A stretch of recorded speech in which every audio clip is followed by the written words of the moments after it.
This program is presented by University of California Television. Like what you learn?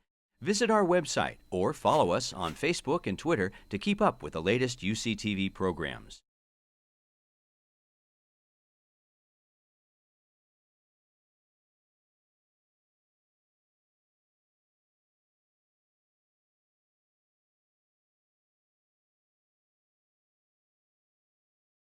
My name is Dele Ogunseyitan. I'm a professor and chair of public health here at UC Irvine. I thank you very much for coming tonight. We are expecting more people because of the RSVP that we received. So please bear with us as some people come in, and we'll direct them to the side aisles just to make sure they don't distract from the proceedings. I've been told to be very brief, and I will try my best, given the excitement that this topic has generated, to welcome you all to the Program in Public Health event, to UC Irvine, and to those who are coming from out of town to our Orange County. It is, in my view, very few things that a university, whether public or private, could do better than organize forums like this, where we share knowledge, where we give hope, where we explore the challenges that face our world. It reminded me to think about one of my favorite books written in the last century. This is a quotation from a fellow African. I think he adopted North Africa, really a Frenchman, Albert Camus. In his classic book, The Plague, he said, and indeed it could be said, that once the faintest stirrings of hope became possible, the dominion of plague was ended. He also said in the same book that there's nothing more for humans to learn from such experiences than to gain knowledge and the memories of the events that we have. Those memories of the past few weeks will haunt some of us for a very long time, but tonight we celebrate the concentration of knowledge at universities such as UC Irvine and the ability to bring people together to contemplate, to think about different perspectives, and to chart the way forward. This is what we do, and this is why we were concerned about the confusion that seemed to have plagued the country in the last few weeks, and we hoped that tonight's event will solve some of the questions you have and also help us move forward with hope. This event will not have been possible without the generous support of many deans across our campus, all the way from the provost's office. Several schools participated in financial support, but also moral support for putting together the occasion. We thank them. I'm not going to name them all, but they know who they are. But it's not just the money that they give. It's also the idea that when we face complex situations like this, we need to bring many, many disciplines together to help us explain and to help us reach for the deepest knowledge bases that we have to craft solutions to the problems. We were also very grateful for the support of those who are not listed on this slide, who wanted to provide other forms of support. And we'll be here all night if I were to list them all, but I really want to acknowledge them in generality. The person who had the idea that UC Irvine should do something is Dr. Andrew Neumer. He was supported in bringing all of the guest speakers together and advertising the presentations and the forum, and really taking his hat to all of the deans to collect for donations. he really made this happen in many ways, but also supported by many staff, some of whom are in the audience, some are also outside the building helping us find our way here. So I wanted to thank Andrew specifically for the initiative. He's been in the business of tracking and modeling infectious disease for a long time, beginning with his undergraduate degree in biology at Harvard. Even though he calls himself now a social demographer, he focuses primarily on health. And he's learned a lot of things about the flu epidemic that killed a lot of people in the early part of the century. Please join me now to welcome Andrew Neumer, who will introduce the panelists, guide the presentation tonight. Andrew.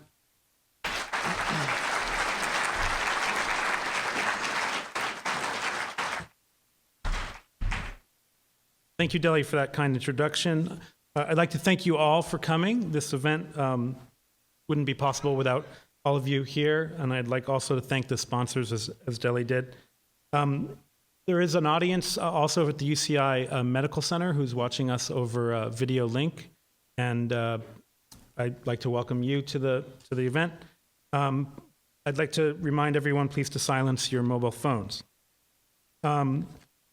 And I'd also like to thank our 5 wonderful panelists who will be educating us tonight about everything that we need to know about Ebola. I chose for us a virologist, a disease ecologist, an epidemiologist and public health expert, a hospital infectious disease control officer, and a health economist. And I think you'll agree with me at the end of the night that these 5 perspectives together will give us a reasonably complete picture of this Ebola event as it's unfolding. And I hope this may be the first of several events that we have here at UCI as regards Ebola, as we learn more and hopefully as we can talk about the Ebola in the past tense. So I'll introduce the speakers one at a time. And our first speaker comes to us from right here at UCI. It's Mike Bookmeyer. He's a professor of infectious diseases in the Department of Medicine and the Department of Molecular Biology and Biochemistry. He's a virologist by trade and the deputy director of the Pacific Southwest Regional Center for Excellence in Emerging Diseases. He's worked on emerging viral infections and viral protein function as well. He has a PhD in virology from McMaster University, as well as a MS in public health from Washington State University. So with that, I'll give the podium to Mike. Thank you for the invitation. It's rare, I think, first of all, that we have an Ebola epidemic that has stirred this much interest. And secondly, it's a bit like when you were a child and being brought out, when your parents had guests and they wanted you to sing and dance for them, to have your own family, the audience is even better. So it is a great pleasure to be here and to have a chance to talk a little bit about Ebola. Just to put this in perspective, I've actually worked on this infection, and I published my first paper in Journal of Infectious Disease in 1981. And it was a paper that defined the difference between Marburg and the 2 strains of Ebola. We knew of 3 strains at the time. And I can tell you that it was a very long time before anyone in the field got interested in these exotic viruses from faraway places. The problem in this field has always been generating interest. We have interest now. We need to run with it. We need to really follow up on it. And for me, I think the reward will be if we can actually get biotech, if we can get big pharma interested in producing either one of the 2 vaccines that have been sitting on the shelf for greater than 10 years now, that are 100% effective in primates, or any of the number of antiviral drugs that have been developed at USAMRIID by Department of Defense contracts and others. There are plenty of leads in this virus. I think we know how to control it. We've seen with our own patients, with the patients that have come back to the United States, we've seen that we have a good idea how to handle them clinically. The disease is devastating in a situation where you don't have adequate hospital care. But in a situation where you have adequate hospital care, where you can perform transfusions, where you can keep a patient hydrated, where you can dose them with heparin or with other anticoagulants, it's not a death sentence. And if you can add on the ability to use antiviral drugs in a case like this, I think it's a beatable disease. So I think the pessimism that we're seeing is fear. And Albert Camus was absolutely right. Fear is the worst enemy. There's a reason that we called this bioterrorism, because the threat of the disease was more terrifying than the existence of the disease. And so when we began to think about the effect of these, the impact of these infections, when we talked about terrorism, this is what we were talking about. So I'm going to give you a few minutes of basics about Ebola. I'm not going to pretend to cover the whole field because we have 4 expert panelists after me and plenty of time for discussion. But this is I'm not sure how to use a pointer up here since there are screens, but what I'm going to say is that the image here is a classic image of Ebola. In fact, this image is even being produced as a stuffed toy.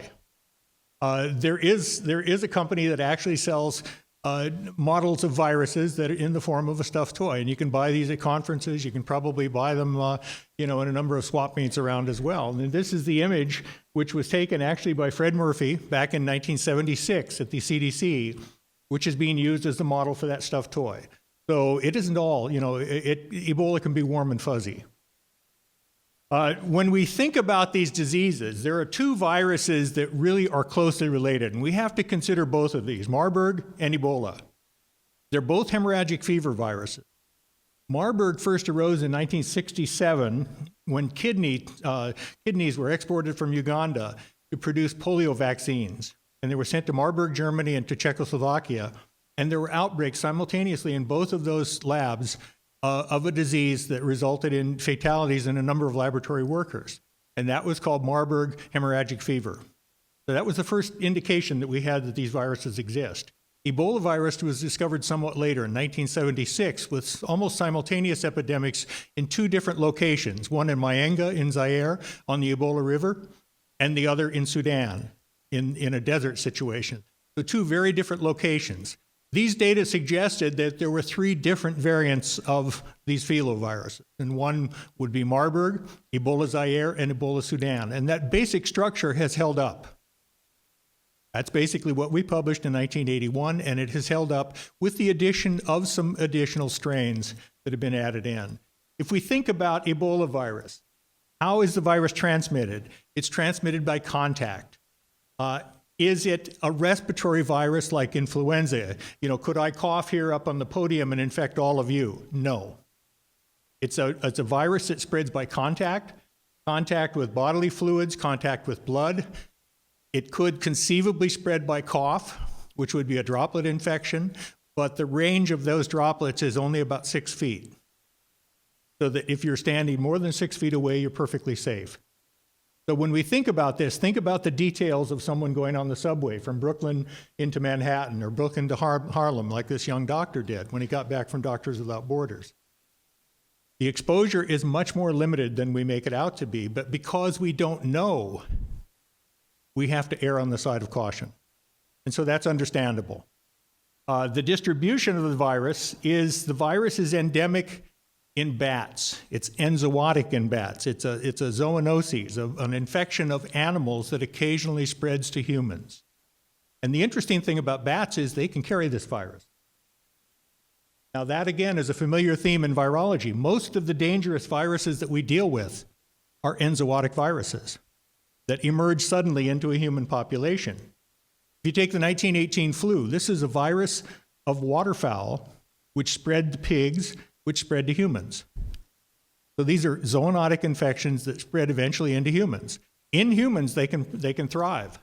But because they're new in humans, they adapt. And so one of the effects that you see in these viruses is a tremendous amount of mutation early in the infection cycle and throughout the course of this epidemic.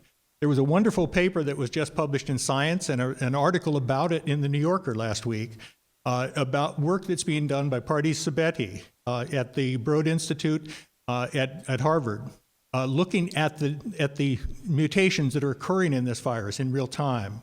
I'm going to come back with one slide on that at the end. We have A number of people that are at risk, monkey handlers, for example, healthcare workers, we've seen that. And antiviral drugs and vaccines that are available for human use right now are none. So what you see is you see scrambling, trying to adapt these to try to get a foothold in on this market. Some of this is really shameless commercialism. If you have a drug that maybe people said was marginal and you have an opportunity to try it out and score some points for your company, there is a temptation to do that. So that I think you have to watch out for. I'm not going to spend a lot of time on this because I've already said most of what's on this slide. But the virus is a highly contagious or highly fatal virus. With Marburg, more like 25% mortality. With Ebola, 50% and up, depending a lot on how the people get care. When the disease occurs in remote villages, it can easily be contained because you can circle a village and you can prevent spread from one village to another by blocking transport from one village to another. So the epidemics will burn out. But what we've seen is we've seen a change in the demographics of disease with urbanization. When the infection got into Conakry, Guinea, a city of 1 million people, it spread like wildfire in Conakry because there is no private space in a city like that. You know, people are in close contact, and there is no way to regulate that. So you have to understand that the surroundings are adding to the hazard, to the spread. And so if you can isolate those patients, it is perfectly feasible to stop the epidemic. Doctors Without Borders, is constructing their Ebola wards away from the city, in the middle of a field or on the top of a hill, away from traffic. And by doing that, they're isolating these patients away from the general circulation. And by doing that, they're blocking spread of infection. So community engagement is important. Getting people to go along with the program, educating people so that they don't think Ebola is a plot or that Ebola is magic spirits. There are still people that believe this. I think you all probably saw the story about the healthcare workers who were murdered in a Ghanaian town when they came in to try to educate people about Ebola. This is a good example of the level of fear and misunderstanding that really exists. So Ebola is a member of the Filoviridi. There are a couple of other genera, the Quavo viruses and the Budibongo viruses, and there are a number of others that are not virulent. So this tells us that the replication of these viruses in humans is not always the same fatal outcome. These are viruses, the Reston virus, for example, is a virus that the book The Hot Zone was written about the Reston virus. And it was an outbreak of a virus disease that killed basically a whole colony of monkeys in Reston, Virginia, but it was found to be non-pathogenic for humans. Few humans seroconverted, but there were no human deaths. So how can that be? How can you have a virus in its natural setting in Africa, which is virulent, and a virus in Reston, Virginia, which is not? Well, it's a different virus. It's a different strain of virus that comes from a different origin. And this was imported with laboratory monkeys that were housed in the Philippines and had come from Southeast Asia. What is common between Southeast Asia and Africa? And if we think about the enzootic host, the natural host of Ebola, wasn't known for many, many, many years. It's only in the past 5 years that we've really begun to understand it. Well, it's fruit bats. And fruit bats, like waterfowl, can fly. So they can go from place to place to place and spread this infection. They don't show signs of disease, but they do leave their excreta on fruit. They are eaten in many places in Guinea and West Africa, are eaten as a source of protein. There is evidence now that's surfacing that suggests that the index case, in fact, was a little boy whose family prepared fruit bats for consumption, and that he may have caught the Ebola infection from that fruit bat. All of this is going to come to light, but it's going to take time. This is the epidemic now. This is very different from the picture that had evolved over the previous 30 years of Ebola epidemics. These were scattered throughout Central and West Africa. The closest that we had to this West African area was in Togo, which is immediately adjacent to Sierra Leone and Liberia. We've seen a little bit of spread into Nigeria And so you see the infection is beginning to spread around Guinea, Sierra Leone, and Liberia. But this is clearly the hotbed, the hot zone in terms of these infections. And controlling that infection is absolutely essential at this point. We've seen now Nigeria has been declared virus-free. Senegal is virus-free. Mali has just had their first cases this week. Now we have virus in New York. We've had virus in Dallas, Texas. Should we take all of this as an example of a virus that's going to spread around the world? No, absolutely not. Number one, we don't have the natural host here. So the chance of establishing this virus in this ecosystem is impossible at this point, unless you switch natural hosts, which is unlikely to happen. And the second thing is that with first-class medical care, we can isolate people, we can treat them appropriately, and we can block that infection. The structure of these viruses, and I know this is a mixed audience. The structure of these viruses is very similar. This is Ebola, this is Marburg, and the only important point I think to make here is the size of the genome, about 19,000 base pairs, so just short of 20,000. Why is that number important?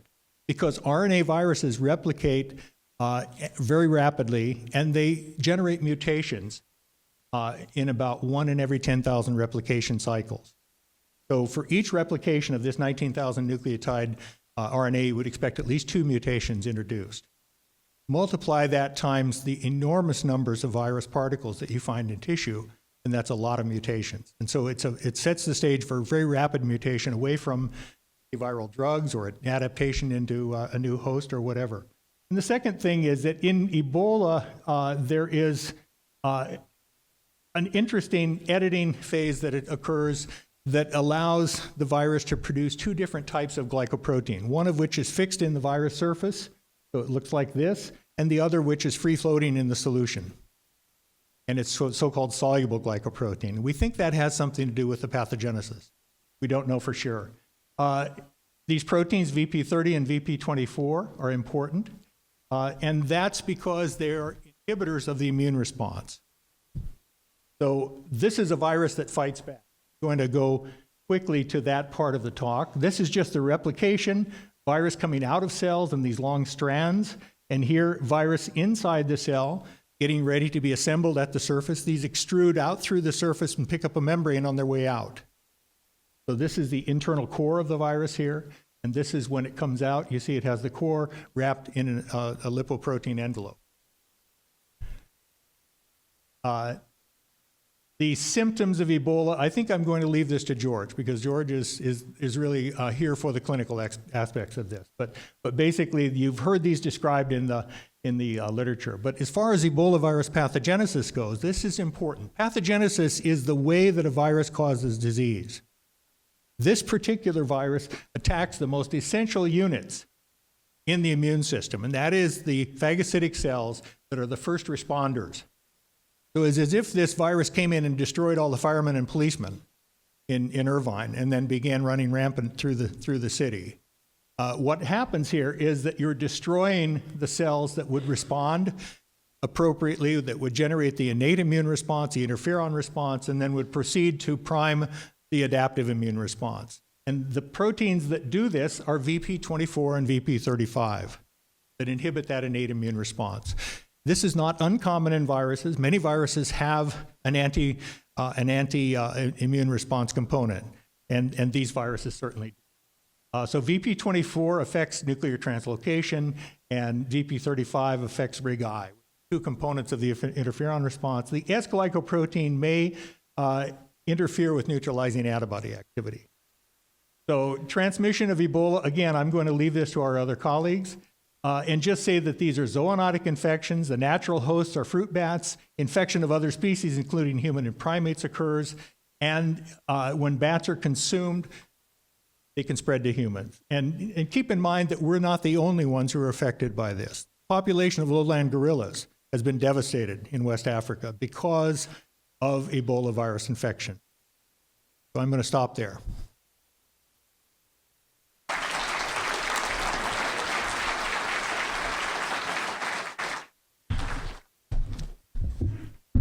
Thank you, Mike. That was very informative. I learned a lot about the virus. Jamie, our next speaker is James Holland Jones from Stanford University. I have a later. Okay. James Holland Jones is an associate professor of anthropology and a senior fellow at the Woods Institute for the Environment at Stanford University. Jamie is a biological anthropologist with wide interests in biodemography, life history theory, and human ecology of infectious disease. And so Jamie has done a lot of work on a number of different viral and bacterial diseases. And today he's going to tell us about not the virology, but the ecology of Ebola virus. And you'll know a lot more about what disease ecology is, I'm sure, after you hear Jamie speak. All right. Thanks. Thank you.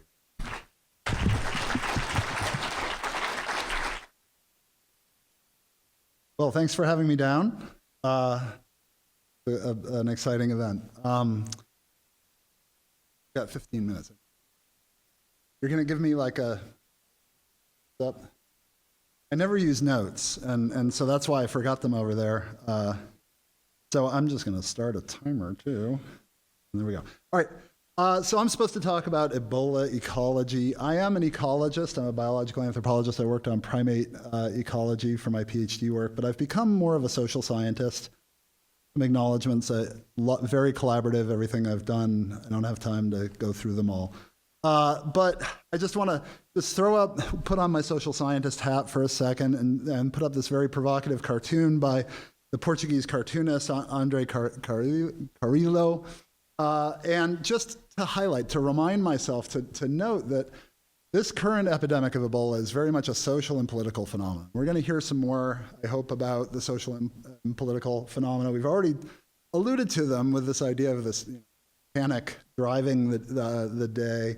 And you'll see that the politics are not unrelated to the ecology. So we'll get to that. So Ebola is a social phenomenon. The current focus of the disease, as heard, is in West Africa here. So this is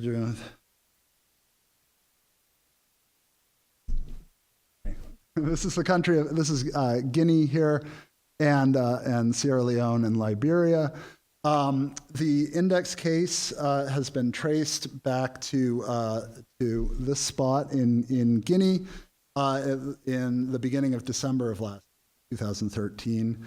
And you'll notice that this is right near the three-country border, right? This is a very active area with lots of porous borders going across the three countries.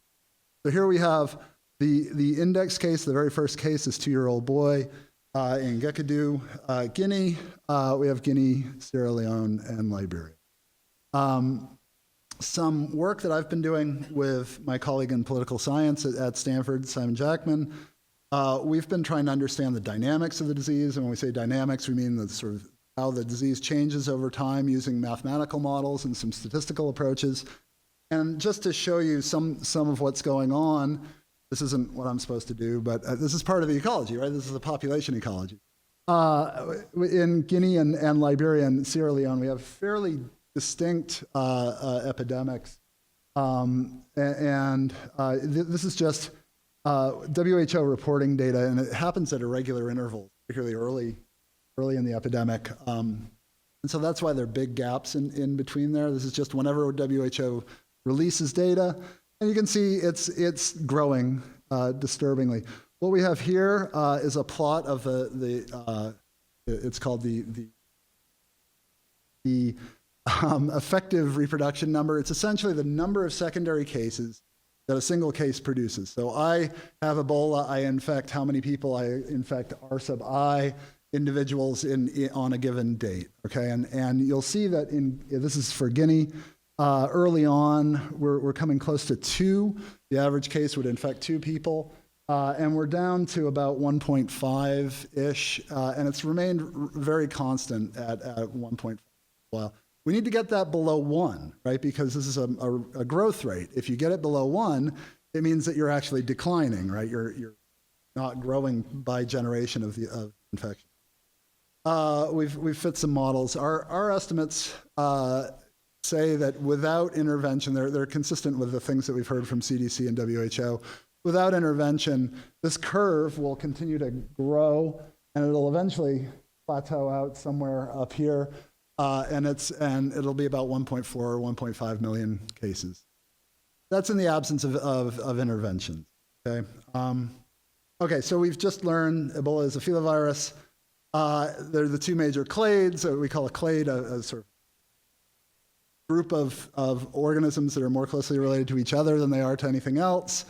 I don't need to go through that. We have the Ebola Zaire down here is part of this broader evolutionary tree of the filoviruses. I'm going to skip over that. Okay, so the current outbreak is monophyletic, which means that it has a single origin. They're all descended from a single case to the best of our knowledge. And the important thing for this with respect to the ecology is it means that there isn't a continual passing back and forth between whatever the reservoir species is and humans. And this is characteristic of Ebola outbreaks. It gets into the human population. It then spreads outward from human to human contact. And this actually gives us a clue about the reservoir ecology more broadly. So the red here is our current epidemic. These are previous Ebola Zaire cases. We can use the molecular information to come up with some dates of when the introduction happened, and we can see that this is essentially a distribution of possible dates that are the higher the curve is, the more probable it is.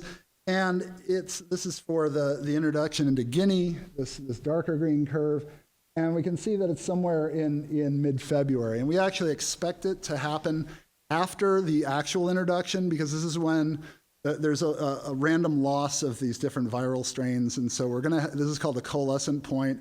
It happens after the actual introduction. So this is good. This tells us that we once again we have this single introduction as far as we can tell. And then we have an introduction into Sierra Leone, and we have a date, we can date that and that sort of thing. It's a little pet peeve of mine, that will the virus mutate? You hear this in the media all the time. I've heard it on NPR, I've seen it in the New York Times, and people say, will it mutate? Well, yes, it will mutate. It's a virus. In fact, every time it replicates, it's going to have two of them, right? So the simple answer is yes. What we need to be concerned about is whether or not selection will be working on this and how we are affecting selection, because adaptations are produced by selection. And here, at the time that Pardis Sabeti and her team wrote this paper on the 28th of August, there were 50 unique mutations and there were 30 unique lineages of this disease. It's diversifying, and this is the stuff of natural selection. We then go in and we impose selection on it, and that's where these novel viruses are going to come from the types of selective pressures put on them. Okay. I'm supposed to talk about reservoir ecology. So what are the properties of a reservoir? A reservoir is where the disease lives when it's not killing people, right? So this is a disease that is highly fatal to humans. It's extremely disruptive. It doesn't live in a human population. It's a classic zoonosis. It lives in some animal, presumably, population in the wild, and it comes into contact with humans. It spills over, is what we call that, and then it gets transmitted through the human population. It's probably a mammal, right? This is what we know about the reservoir. It's probably a mammal. We have a variety of reasons for thinking this. Among them is the fact that once it gets into humans, it can be transmitted, right? It has adaptations to our physiological machinery. We know that lots of other mammals get infected with it. Primates, of course, and bats and rodents and pigs, some antelope. So it's probably a mammal. It's sufficiently widespread to account for all the spillover events. This means that it has to span at least the Congo Basin and now well into West Africa. It actually has to go into some pretty pretty xeric habitats, some pretty dry places like Sudan, and it actually has to go down into Angola and down getting towards Mozambique. This is a widespread place. If we look at all the outbreaks that have happened of Ebola and Marburg, there has to be sufficiently low mortality in the reservoir population that it doesn't just wipe out that population as well. It has to be able to persist in the wild somewhere. And there has to be a plausible mechanism for occasional spillover. There has to be a way for humans to come in contact with this species, and that happens reasonably regularly, right? We've had 25 plus or minus outbreaks of Ebola.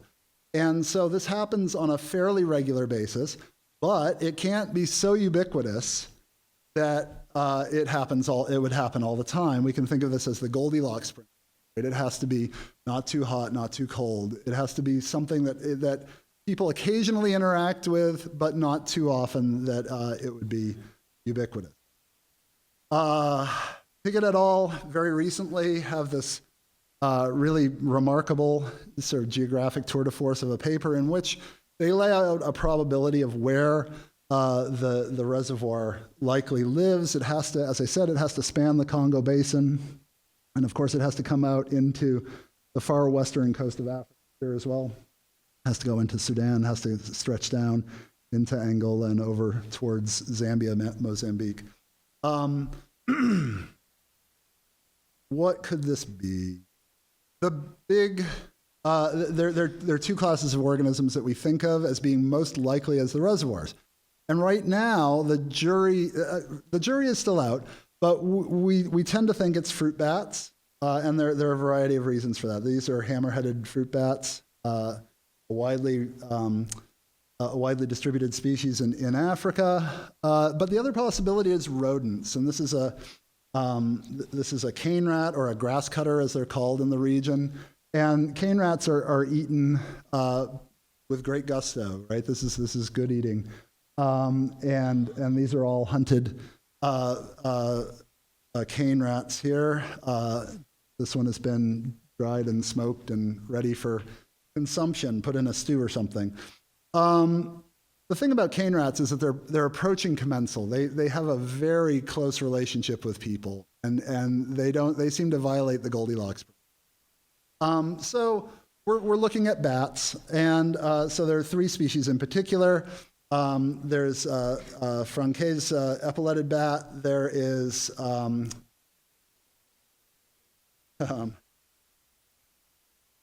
to come particular English. Where did I put it? This is what I don't use notes. Oh, here we go. It's right. It's the little collared fruit bat, and then of course we have these crazy-looking guys, hammer-headed fruit bat. Okay. And these are large-bodied bats. They're a kilogram or two. They're big. They have a 4-foot wingspan or so. They're not like the giant flying foxes of Asia, but they're pretty big, and they're reasonably good eating, right? And they fly in enormous aggregations that make it very worthwhile to hunt them because they roost in trees. They're daytime roosters, right? So they go and they rest in the trees during the day. They feed at night. They're pretty easy hunting, right? That you have trees full of them. You have a shotgun. You've got dinner, and more importantly, you've got meat that you can sell at the market. Okay, and these three, they fit the distribution pretty well. Okay, so these are the distributions of these three bats. How does it happen? They're smoked, they're sold in market, right? That's the sort of obvious way by which bats could lead to spillover into humans. But there are other ways as well. Bats are messy eaters. Monkeys get a bad rap for this, but bats are just as bad. They eat this fruit and they drop it. And this fruit fall is then picked up by other animals in the forest, including duikers, which are forest antelope, including pigs, particularly Red River hogs, including primates, including people, okay? And so if they're excreting virus in their saliva, that's a possible route of transmission. Another neglected route of transmission is bat guano. If they're excreting in their feces, there does seem to be a thin, these are small sample sizes, but there is an epidemiological link between Marburg and Ebola outbreaks in mining, right? And so bats often will aggregate their guano in these caves where people can have contact with it. And then the other indirect route is through hunting of things like duiker or pig or monkeys that have been infected by eating the fruit fall from these messy. Okay, so there are multiple routes of possible transmission here from bats into people. Bats are extremely adaptable, and they live around and inside human habitation quite well. Thank you very much. This is a picture I took out of my window in downtown Kigali, the capital of Rwanda, and you can't really see it very well, but there's an enormous colony of free-tailed bats here. So there are probably 100 animals in that circle there. They're just fine with human habitation, okay? And this is part of the important story here about what are we doing? This is one of the questions Andrew asked me. What are we doing that might be making this more likely? Well, one of the things we're doing is we're cutting down primary forest. Guinea is 26% forest cover based on satellite imagery, but less than 1% of that is still primary forest that hasn't been cut and regrown, okay? And secondary forest has a very different structure. So if we were to look down at a satellite, this is an oil palm plantation in Malaysia, and Indonesia in particular, which is the second biggest oil palm producer in the world, has recently been trying to crack down a little bit on deforestation. We'll see how that goes. And a number of international companies have moved their operations or have expressed interest in moving their operations to Africa, where, of course, the oil palm is actually native, right? And so putting big plantations in here. The bats love this. They love the palm fruits, and they will come and they will eat the palm fruit, right? They will eat mangoes and papayas. That picture that I showed you of the hammer-headed bats is from a papaya tree, if you know your horticulture. So by cutting down primary forest, these guys have got to roost somewhere, and if they're not going to roost in primary forest away from human habitation, they'll happily do it in the mixed forest that's around plantations, farms, and cities. So through the land use change in West Africa, we're probably forcing the hand of spillover a little bit here. I want to sound, I'm at 60 minutes. Just very quickly, a little word of caution. We have not actually ever recovered virus from a fruit bat. They test positive for antibodies, right? So they've had an infection. We can recover some nucleic acids from their livers and spleens, but we've never actually gotten the smoking gun of the virus there. And I worry that we're going to say it's totally bats. We just know it. So let's go after the bats now. And so this is a vampire bat. In 1932, it was demonstrated that vampire bats were able to transmit rabies to other mammals. It was heretical at the time, but it was a major advance for science. And if we had said, okay, we figured that out, it's bats, we would have missed out on an important part of rabies ecology, that we have a variety of different hosts that can serve as reservoirs that tend to amplify each other's infections, skunks and raccoons. Everybody, I've got rabies, red foxes, and even a frothing coyote here. So if we were to stop our investigations of the reservoir ecology because we knew that vampire bats were the ultimate reservoir, then we would have missed out a lot on the complexity of this disease system. And I suspect, this is a data poor statement. I suspect that we have a very complex and rich multi-host reservoir ecology driving Ebola. So I'll stop there.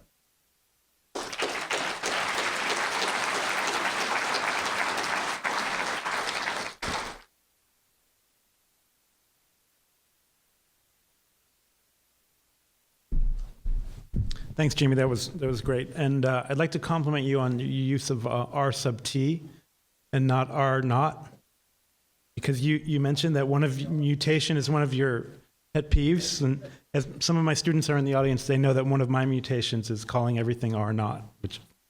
So our next speaker is George Rutherford from UCSF. And George is the Salvatore Pablo Lucia Professor of Epidemiology, Preventive Medicine, Pediatrics, and History, and head of the Division of Infectious Disease Epidemiology, and vice chair of the Department of Epidemiology and Biostatistics at UC San Francisco. I don't know how you have time to do all that, George.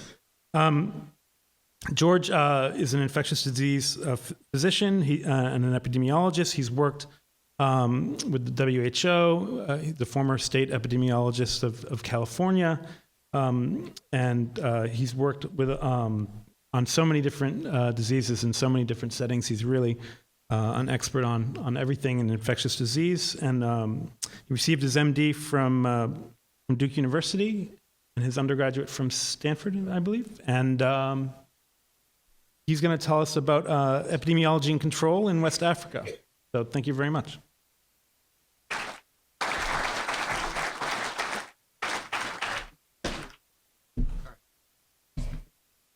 Andrew didn't mention that I was on his dissertation committee. It's great to be here. Actually, I've been to the Keck Center several times here, but I've never really been on campus. It's a gorgeous campus. So I was asked to talk a little bit about transmission in West Africa, the current epidemiology in West Africa. You've heard some of this already. As we know, Ebola virus outbreaks have been widely spread in Africa. And I think Jamie's point about it being in the Congo Basin and the forest of West Africa are well taken. The transmission, you've heard all this, the likely transmissions from bats. I completely agree with you. When we don't know what's going on in infectious disease epidemiology, it's always the bats, right? Always. SARS, it's the bats. Well, it's the bats. And there's actually a whole school of thought that this might be reptiles. The bats get it from. And the other thing I should just say, just to expand on this, but as a former state epidemiologist, there are no raccoons in the West with rabies. That's a phenomenon of the East Coast. Yeah, okay. So just don't go kill all the raccoons in your back. All right. There's a secondary transmission, as we've heard, from either percutaneously or for mucous membrane contact with blood or body fluids. How do you get stuff in on your hands if your skin? Because you have little breaks and nicks in them, and it can get in there. There's no evidence of droplet or airborne transmission. The one thing that wasn't touched on, but this was a huge amplifier in this outbreak, was that preparing bodies for burial, for traditional burials where the bodies are washed, also seemed to be a huge amplifier. There was at least one case where a traditional healer was prepared for burial, and there were 14 secondary cases. So the people at highest risk are healthcare workers and close family contact. Importantly, this is the most important thing I'm going to say, that transmission is from symptomatic people. Okay? You're driving around on the subway and you have no symptoms, you're not infectious. Now, if you had a blood transfusion from, okay, something like that, but it'd have to be an extreme, or you got an organ from them, it would have to be extreme. And it has to do with the levels of virus building up in the blood. And fortunately, this is the silver lining, that people with this disease do not really become infectious until they're symptomatic. And we talked about this. This is one of the WHO things. They quickly blame the bats for everything as well. But the point is that it only spreads when people are sick. And this is yet another WHO factoid about how you can't get it. All fair. Now, not getting it from eating uncooked bats, okay, maybe. You can't. There are no absolutes in this. You heard from Michael a little bit about the vaccine availability. Interestingly, especially in the Congo, there seems to be some background levels of immunity to this, with the thought that people may have had low levels of low inocula virus, taking care of family members and stuff, and recovered. They have had some sort of disease, but recovered. And that sort of opens up a whole interesting possibility. Could you screen people and this is in the Congo, not in West Africa, but as this epidemic goes on, there's probably going to build up, if this is true, you'll build up a fairly substantial body of people who are immune, who have antibodies to them. You could use them as people to provide the care. So it's an interesting thought that's kind of kicking around. The focus is on preventing transmission in communities and healthcare facilities, by seeking care, making the diagnosis. You have to make the diagnosis. This is a place where malaria is totally endemic. What's happening now is that kids aren't getting treated for because they're febrile and they come in, they get put over in a corner.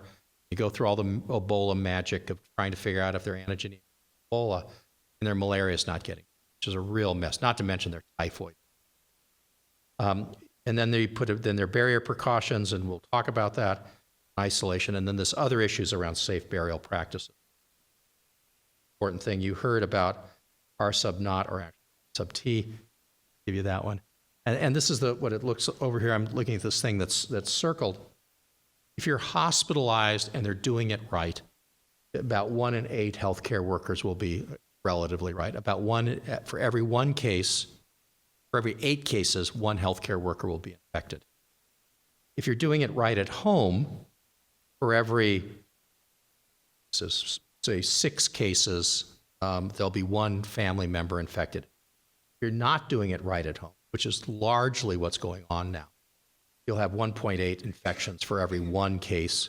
So the whole premium here is to move from here to here, get people into isolation. And this is why we're building, 17 100-bed Ebola treatment units in these countries, because there's a huge premium on getting people into care. At the end of the day, there's still not going to be enough, and there are these sort of smaller clinics that they're using, and I really basically am waiting to see how that plays.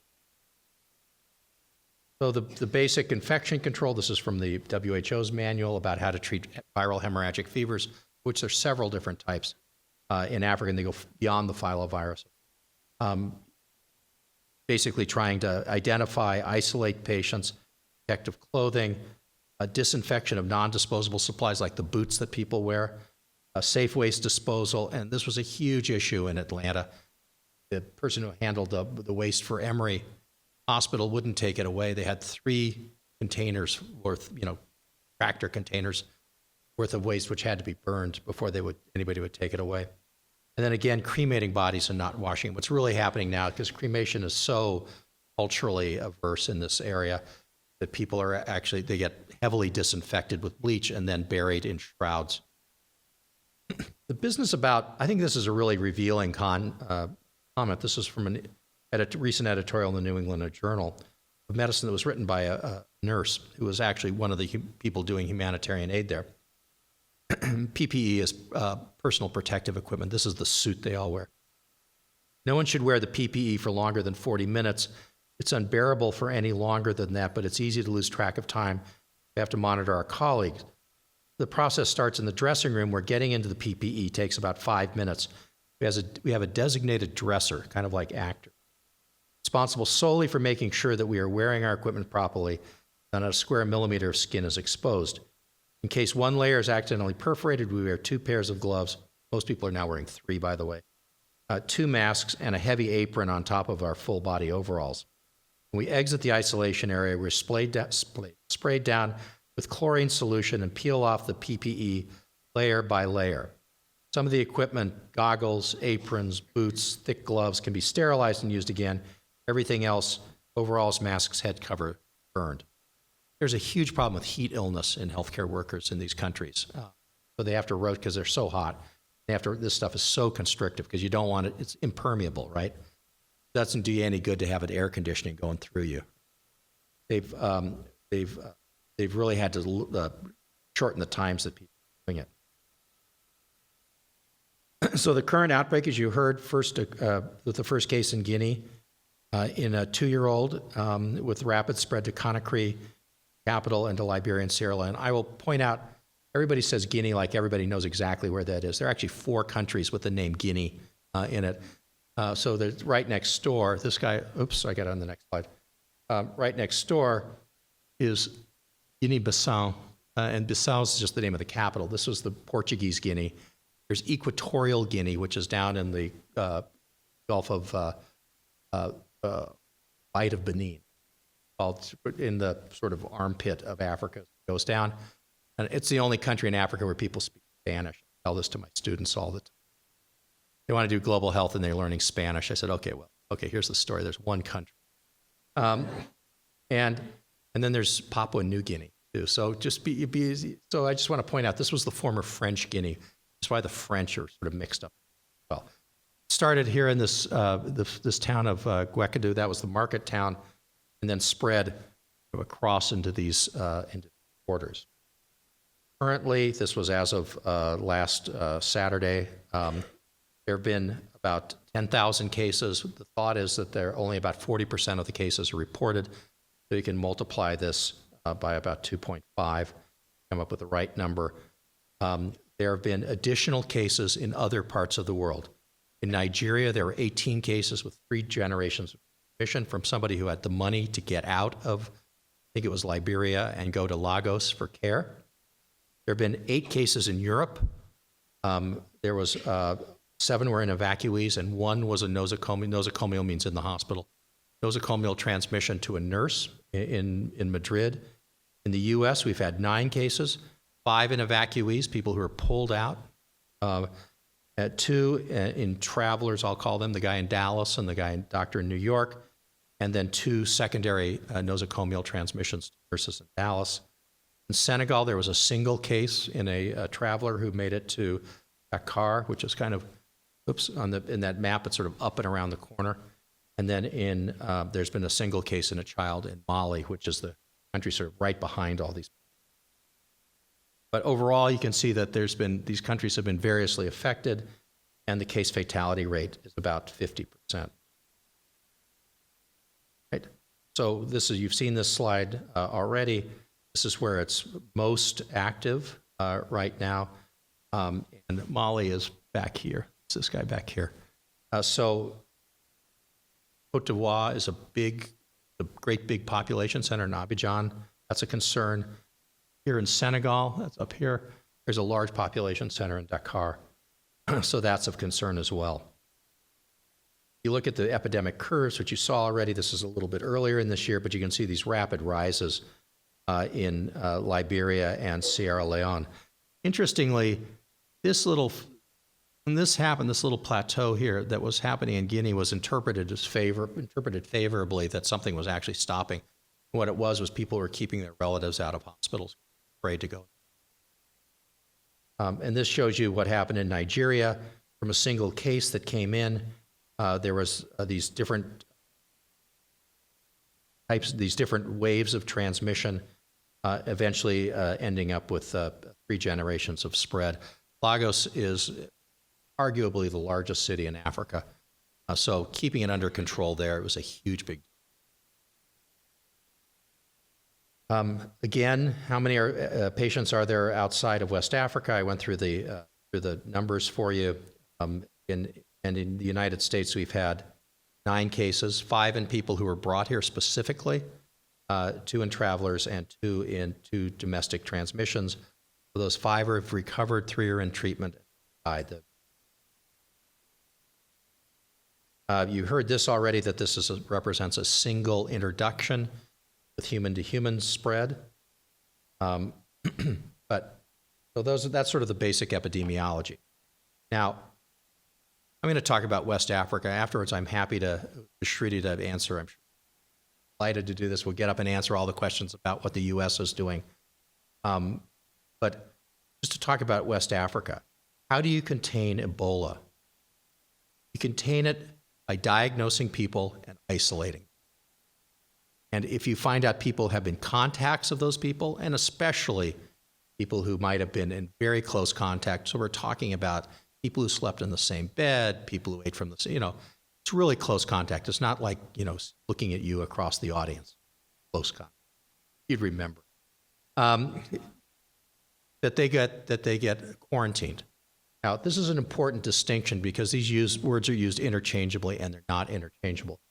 Quarantine, which is from the Latin quarantus, meaning 40. The reason it's 40 is because that was how long the Venetians' government made ships coming from Constantinople lay at anchor before they let them offload stuff. It's twice the incubation period of plague. So there's a reason for this. It means people who have been exposed but not yet infectious. This was heavily used in SARS in Beijing, where they quarantined maybe as many as 20,000 people. They put up big circus tents outside. Isolation, on the other hand, are people who are infectious, right? Who can transmit the virus, and whatever the organism is. You bring them in, and you put them in these isolation units so they don't transmit the virus to anyone. Quarantine are for people who are exposed, not yet infectious. Isolation for people who are sick and infectious. And sick and infectious are synonymous with Ebola. There is then this whole other layer of stuff that goes on besides the individuals. So you have to provide supportive care for patients, or else nobody's going to bring their relatives in. You isolate contacts as they become febrile. And so you hear a lot in the US about taking your temperature twice a day and, That's the early sign. Fever is the first sign. And there's all this social mobilization that needs to go on, basically to prevent people from trying to bleed across the borders into the other countries, try and keep them in a place where they can actually get care, bring their relatives in, and, basically continue to have society function. There are the preventive interventions, as I said, focus on meticulous infection control in healthcare settings. A medical audience will ask if respiratory isolation is necessary. The answer is no. However, in the great universe of cognitive dissonance, CDC has now said, well, you should probably do it anyway.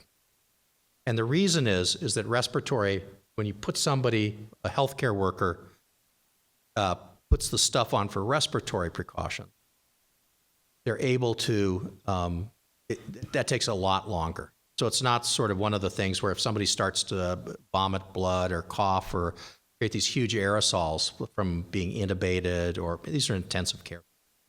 You don't want to run out and put it on. You want to have it on when that stuff's happening. So that's the reason. The other reason is the Emory experience was if you wore the regular stuff, the glasses fogged up all the time. And with these positive, PAPRs, personal air purifying respirators, the face shield stays clear. So there's sort of practical reasons for this, but it's not because there's respiratory.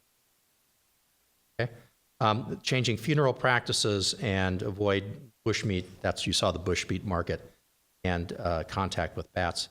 This is what an Ebola treatment unit looks like in Guinea.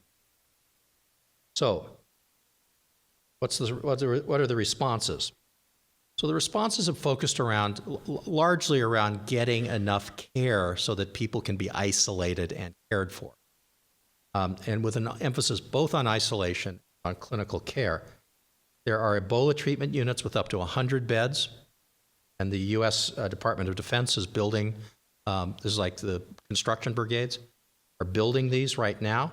The British government has kicked in a few, Médecins Sans Frontières, we say MSF.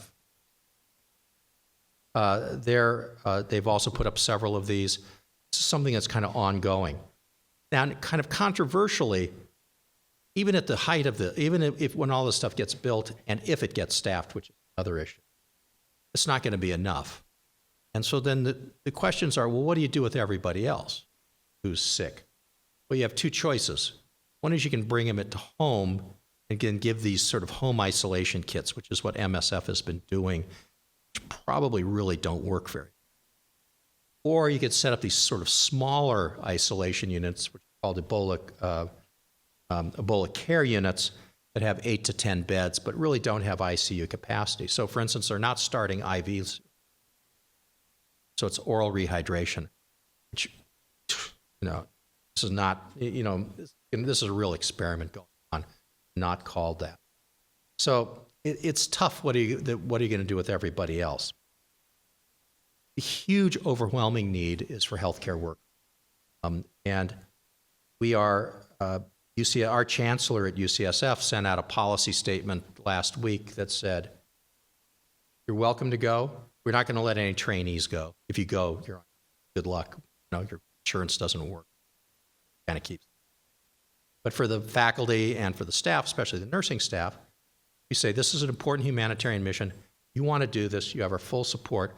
We've set up an emergency vacation leave donation program so that people continue to be paid. We obviously work very closely with the city health department and the state health department about what we do with people when they come back. Touchy issue over the weekend. But we think that this is part of our mission. We're out pushing on this. but we also spend probably 5 times as much time worrying about what we're going to do if somebody walks through the CDC has opened a healthcare worker training facility in Anniston, Alabama. We've sent several people there, 3-day hands-on training. And for anybody who's a medical student or a resident here, while people don't like having medical students and residents running around in the Ebola treatment units, they do want them in Anniston to run the simulation. It really is an opportunity to go out and get your hands dirty, but sort of simulated way.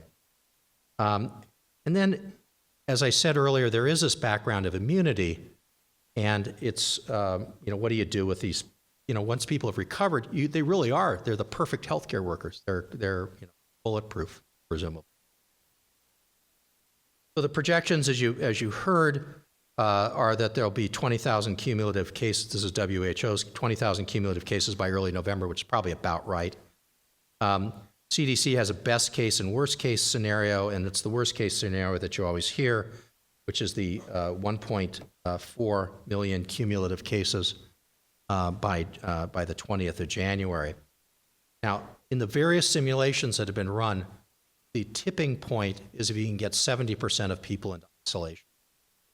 That includes both these Ebola treatment units and the Ebola care units. So that's the tipping point. That's what everyone is aiming. And if you can do that, you'll start to see a decline in cases. It's just a little more. We can skip that. So what can you do? Assure your hospital's prepared. I know Shrudi's been working on this probably day and night. In Africa, there's a desperate need for healthcare workers. So if you're in clinical practice and you want to take some time off and go do something really worthwhile, we're talking like 3,000 people.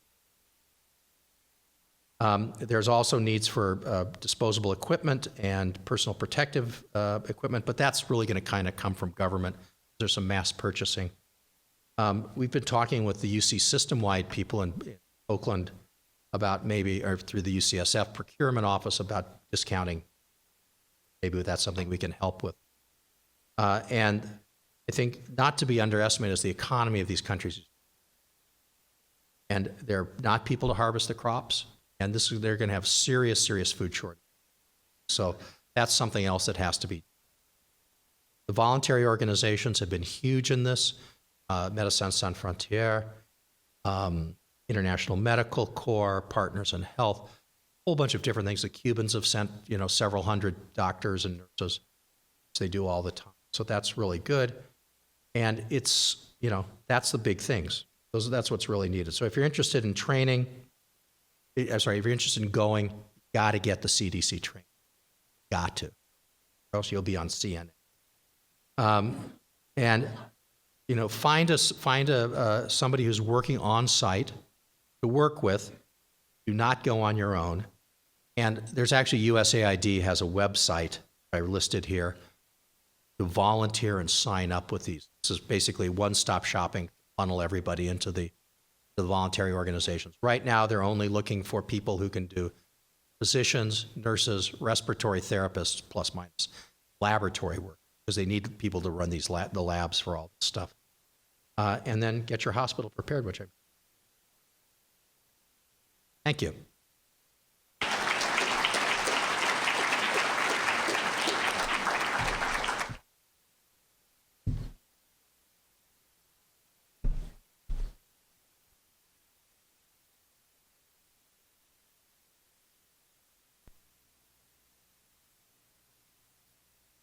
Thank you very much, George. That was great. Very sobering, but nonetheless very important.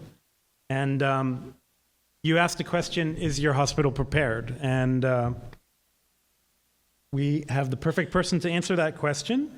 What will happen if someone comes into the UCI Medical Center with a suspected case of Ebola? Well, we have for you the person to answer that question. We have Dr. Shruti Gohill, who is Associate Medical Director for Epidemiology and Infection Control at UC Irvine School of Medicine. He's board certified in internal medicine and infectious disease. And he has her MD from Tufts University, and she did a fellowship in infectious diseases at Albert Einstein College.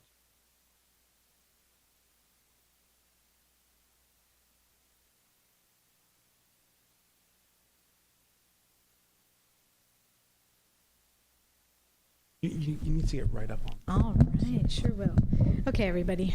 Hopefully you can hear me. Sure. Okay. All right. Well, luckily this slide here is, you've seen this map now. I think I counted, this is the 4th time.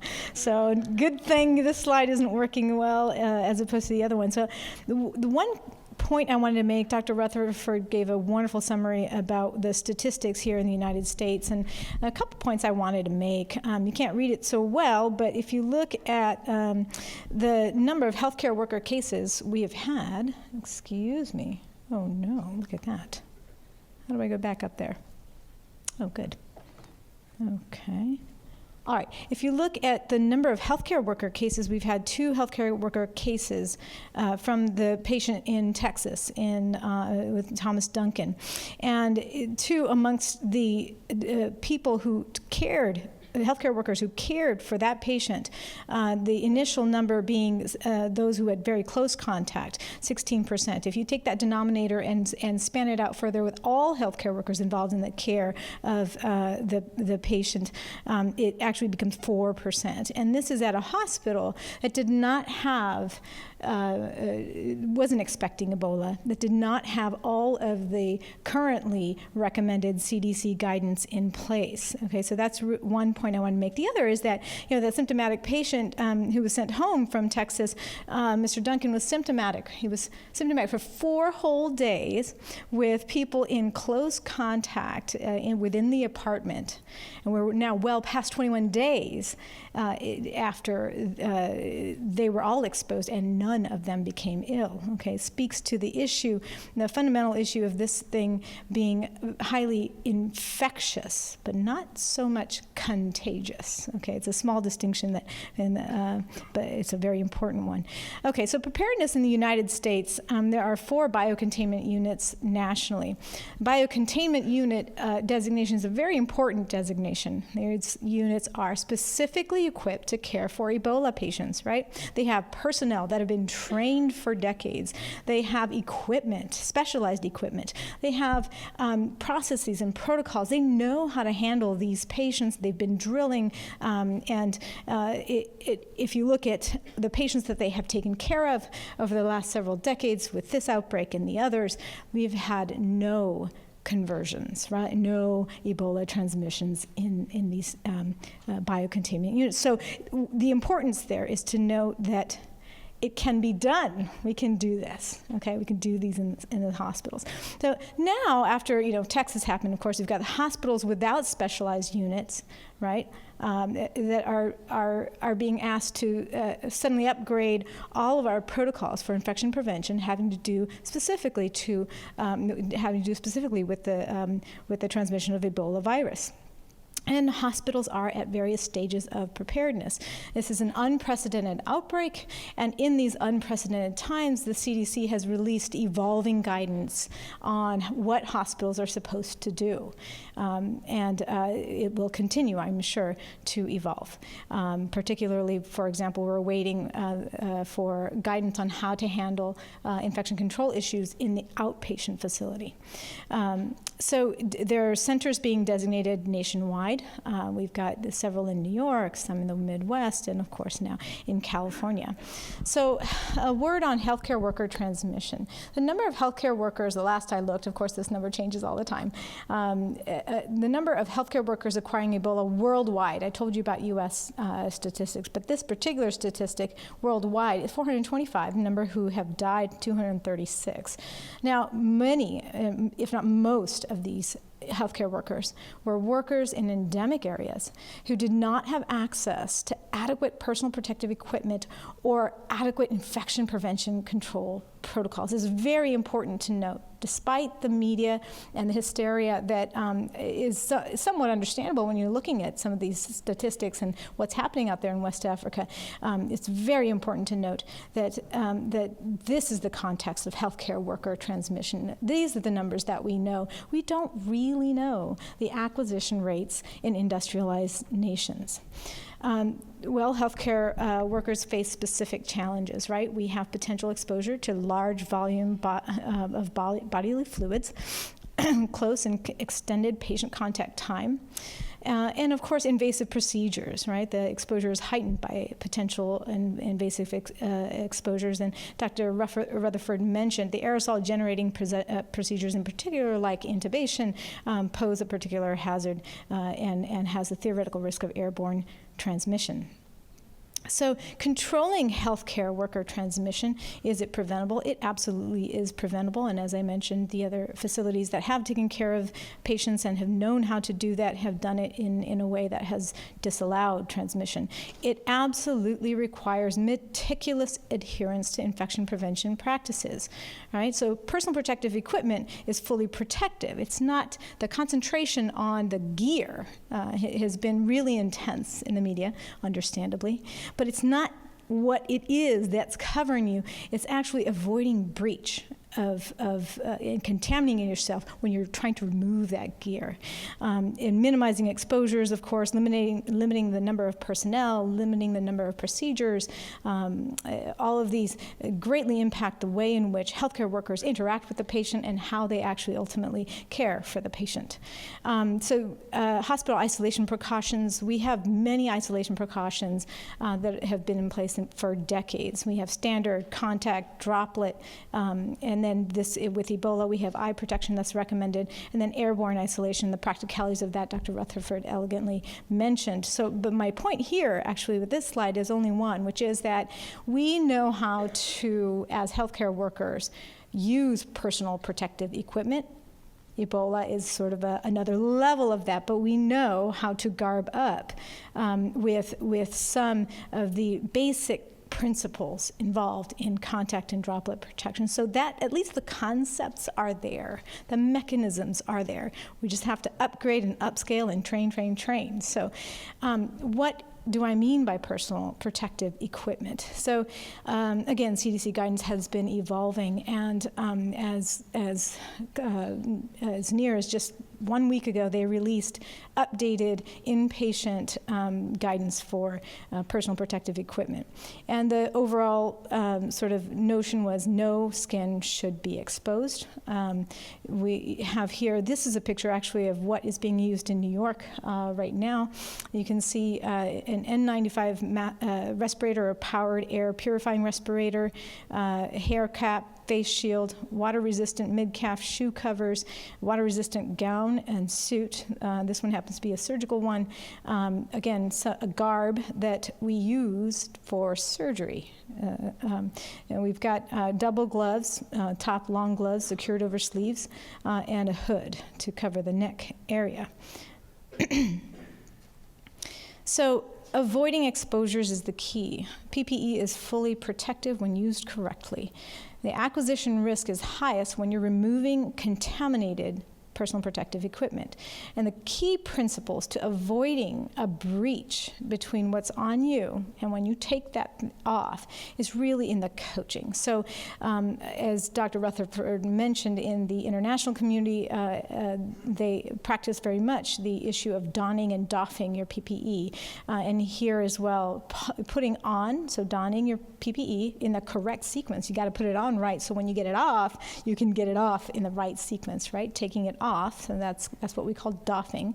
And then we've got 24/7 highly trained observers for every step of donning and doffing. So there's one sort of what we call a safety officer. This is what's recommended by the CDC, to watch you, and they have eyes for nobody else but this one event happening in front of them as they put on their personal protective equipment, and one separate officer watching you as you take everything off, watching for any breaches, right? We've also had guidance for buddy systems for care. In other words, a nurse who would go in to take care of a patient wouldn't do this in a vacuum, wouldn't do it by themselves. There would be another nurse assigned to help retrieve things that they may need, to help out if there's something that happens in the room. This extends to other types of services like the environmental care service, people who are cleaning up after a patient, as well as respiratory therapy, for example. And then really instilling the fundamental sort of belief in personal protective equipment. If you were to get material on you that is potentially contaminated, You have to stay very calm in your mind, and you know that the stuff that's on you is there to protect you, that it is protecting you, and then sort of concentrating in a very stepwise, deliberate fashion to get that material off of you. I think this is the key issue when you're rolling out education on PPE in a hospital. Aggressive education and aggressive training. So it's not so much the PPE, it's not so much the gear, it's the education and the training. So Ebola preparedness reaches far beyond the gear. Every detail of a patient's interaction with a healthcare facility must be accounted for. We've got aggressive screening for patients at risk at every point of entry into the system, from the call center to the transfer center to every single ambulatory clinic that your facility oversees, and then of course your ER. You've got to identify and isolate patients away from public spaces immediately, determine whether a patient meets criteria for a CDC potential case, and then consider logistic details about patient admissions in a pre-specified sort of format. The most we can prepare will be the best sort of medicine to this potential problem. You know, predefine, where is this patient going to go? Exactly how are they going to get there? What are the personnel requirements? What are the equipment requirements needed to safely handle such patients? And the amount of energy, the amount of teamwork that it takes, and the number of different trainees trained at different levels within different departments really have to come together and row together. And the best way you can move forward is if everybody does it, it pulls their weight and does it in time. So it's really been an experience of multidisciplinary engagement. How is a patient going to get their food? How are people going to really clean up the room? Are we going to do chest x-rays? And if we're going to do chest x-rays, are we going to clean the machines? How are we going to clean those machines? How are we going to get them in and out properly? How are we going to alert other people on the medical record? We need information systems to adequately alert all clinicians what this patient might have so that they follow the proper precautions. What do you do with the linens after a patient has been in them? What do you do with medications? Do you pre-specify the medications and leave some in the room because you're trying to minimize going in and out of the room? How many people do you train? How many nurses do you train? How many physicians do you train? Is security going to need to be involved if the patient elopes? And many other issues. There are external stakeholders. We are blessed with a public health system here in Orange County that I sure have a lot of faith in. You have to absolutely interface with public health. They are our partners here because our borders stop at the hospital and our floors, but right outside that is the jurisdiction of our public health officers. The public water system, Dr. Rutherford mentioned, absolutely the experience of Amory was that the public system said, well, we won't take your water if you're flushed down in Ebola waste. Well, what are we going to do with that? We've been lucky. Our public system here has said we'll go ahead and take that as long as you follow certain protocols. But these things require planning. These things require outreach. Waste management. What are we going to do with all the trash that is generated, whether it's infectious or not? Emergency medical transport. Well, how are we going to make sure that we have people who are willing to transport patients to a facility? How do we manage the community and patient expectations and fears and the media? And so in terms of the clinical management of an Ebola patient, also this requires careful pre-planning. Usually a multidisciplinary team is required in the care of any ICU patient, in particular this one. We've got emergency medicine, infectious disease, GI, nephrology, pharmacy, and laboratory, all working together in a care team to sort of appropriately manage a patient that happens to come in.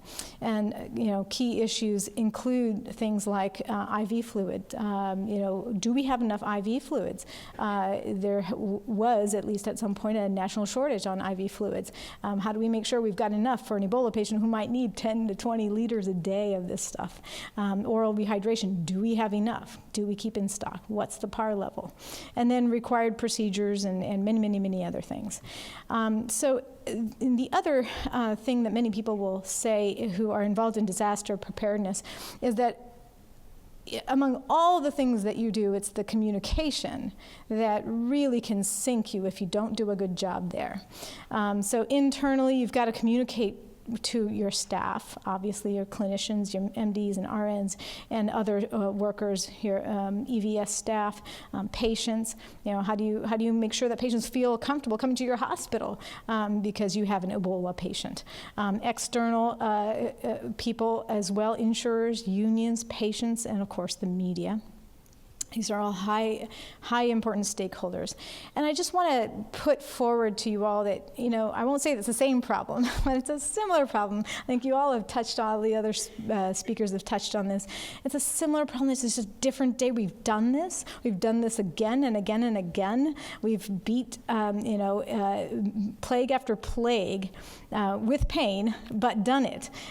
This one just needs a different solution. And so I have every faith that this can be squelched, at least in the United States or industrialized nations. We have all the resources to prepare and adequately prevent transmission. And Joe Poyer, thorough preparation makes its own luck, and I don't think this can be any more case in point.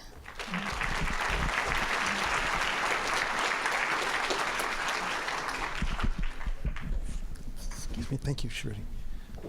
Thank you, Shruti. That was great. We have one last speaker. George mentioned the economic impact that this outbreak is going to have in Africa, and we have a speaker who's going to tell us about that. Victoria Fan is a health economist and development economist.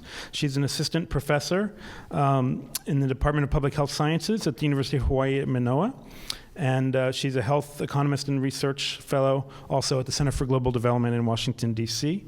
She has her doctorate in health economics from Harvard School of Public Health.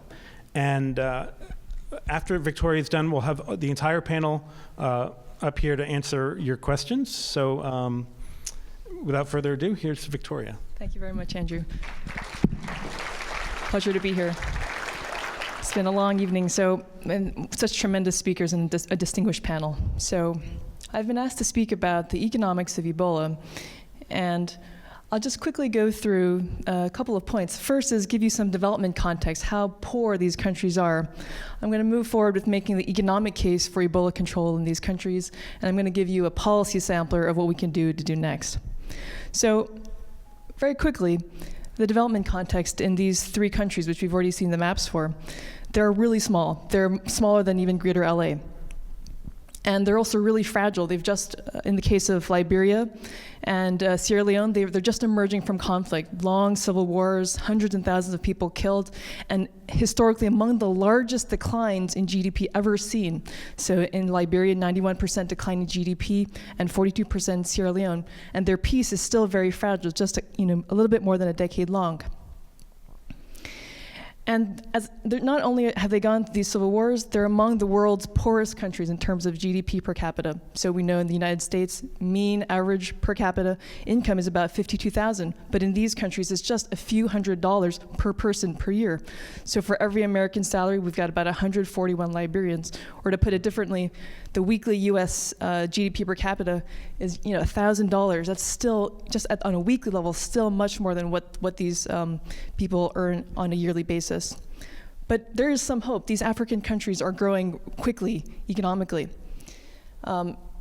In Liberia, Sierra Leone, we're seeing GDP growth rates of 10, 15%.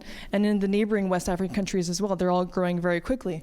But because of these low resources in general, that also translates to very few resources for healthcare. So in Guinea, Sierra Leone, Liberia, we're just talking about a few bucks per person per year spent by these governments for healthcare. I mean, $5 for the whole for that person for the whole year. I mean, what can you really buy with that? In the countries in Nigeria and Senegal, where we've seen pretty good control of Ebola, they've just been declared Ebola free.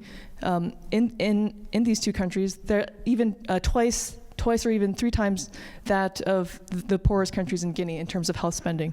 And just as a comparison, the PPE equipment that we've heard about so much is $90. I mean, what can you really buy with just $5 per person? And even just compared to their GDP per incomes, this is what we mean when we say that these are severely resource-constrained economies, and that there's really a compelling case for international aid to support. So, what is this economic case for Ebola control? So just very generally, we can think through some of the economic impacts of illness in terms of the impacts on ill families, individuals who fall ill and their families. There are direct effects in terms of the costs of seeking medical treatment. There's also indirect effects. Once you fall ill, you can't go to work. You lose your income as a result of that. You may also be a recipient of stigma and discrimination that leads to job loss. And of course, in these countries, it's compounded by severely weak health systems, where these health systems are being diverted to fight Ebola and with already limited capacity to address their usual illnesses, as others have mentioned already. And of course, there's also macroeconomic effects on the firms and the sectors and the economy at large, partly from what my colleague Mead Over at the Center for Global Development has called aversion behavior, where you have, out of fear, irrational fears, healthy individuals are self-isolating themselves, and that has broader effects on the economy. And so just to provide you kind of give you a sense of some of the channels of economic impacts, you've got the direct and indirect effects up there, as well as the behavioral effects from aversion behavior. And that translates through impacts through many sectors. Agriculture is the main source of production in these countries, mining as well, and it affects transportation, services, manufacturing, private sector, public sector. And ultimately, we're expecting reductions in food supply, food shortages, as Professor Rutherford mentioned, as well as reductions in incomes, and ultimately increased poverty in what is already a very poor place, poor places. So recently, the World Bank came out with a report a few weeks ago estimating the economic impacts of Ebola in these countries.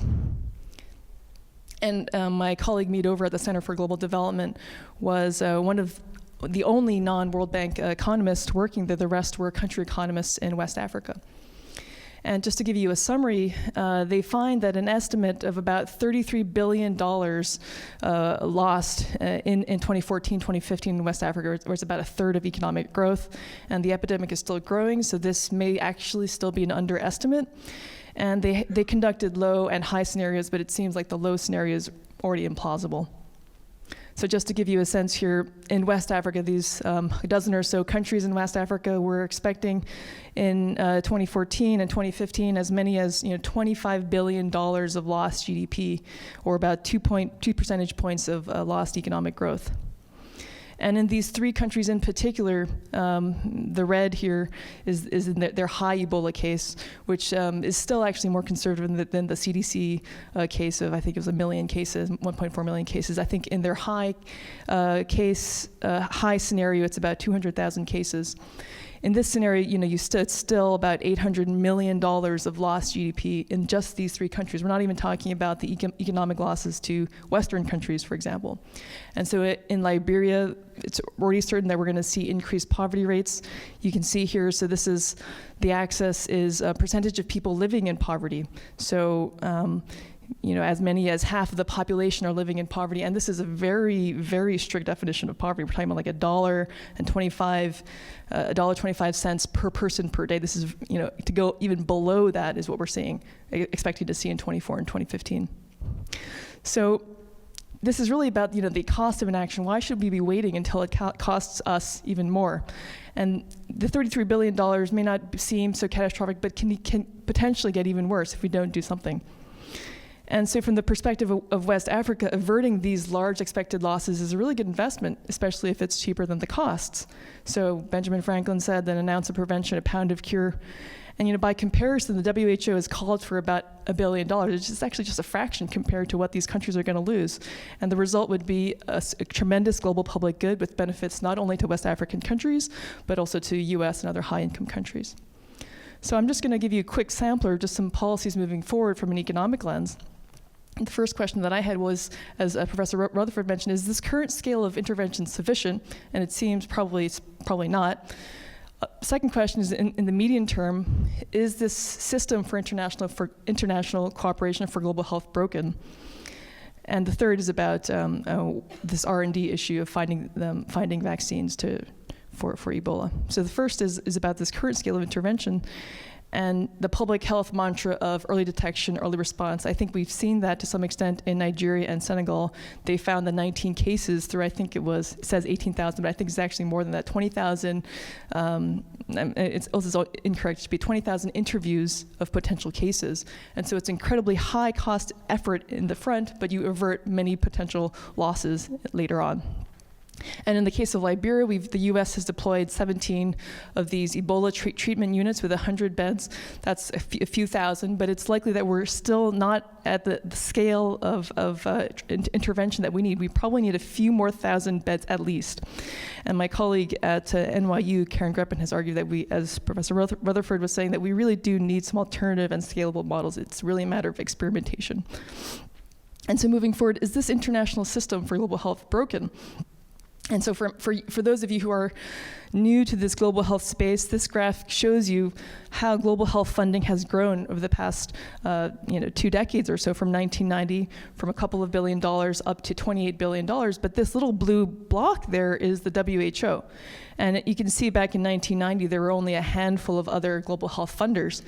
But moving on towards the current day, they're just one of a handful of players, and WHO's budget has not increased over time. So what we're seeing is that there's a lot more donors for global health, essentially crowding out these bilateral contributions to the WHO. And it's partly, I think, there's some lack of confidence by these bilateral donors in the WHO and its governing structure. It's got a unique decentralized structure. And as a result, we see that the WHO has a very paltry budget for outbreak response, smaller than the CDC's, and even paltrier for health system strengthening. And so we really do need to think through how we're going to reform the WHO and how to reform this broader structure of global health governance. And then finally, thinking through, what about research and development for finding a vaccine or a cure? And so this New Yorker cartoon says, it's fine to discover cures, but remember, chronic conditions are our bread and butter. And the economics of R&D for diseases of poor countries has been well established. It's really expensive to develop a new vaccine or drug. It's about $1 billion. And it's also well known that the sales market is just too small for big pharma to justify the large commercial investment for new products. So what solutions do we have? Well, again, this is another work from my colleague at the Center for Global Development, Owen Barter, who's developed this idea called the Advanced Market Commitment, or essentially prizes for discovering these new vaccines. So what it does is that these donors provide a binding commitment to pay for a desired vaccine or drug if and only when it's available. And so thank you very much for this opportunity, and I'm happy to answer more questions. I'll use the moderator's prerogative to start by asking the first question while the mics are organized.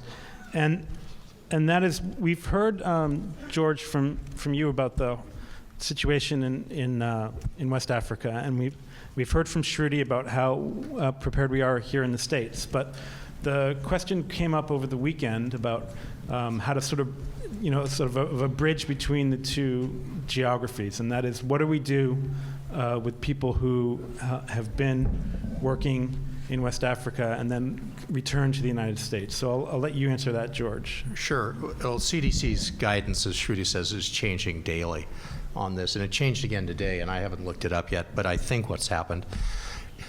So there are two types of people that are coming back from West Africa. I mean, there are lots of types, but just sort of generally, there are people who are trying to get out of Dodge, and think Boccaccio's Decameron during the Black Plague of Florence, right? They're going away for like an extended holiday someplace far away. And there are these healthcare workers who've really been squarely in the middle of all of it and are really at substantial risk of having been exposed.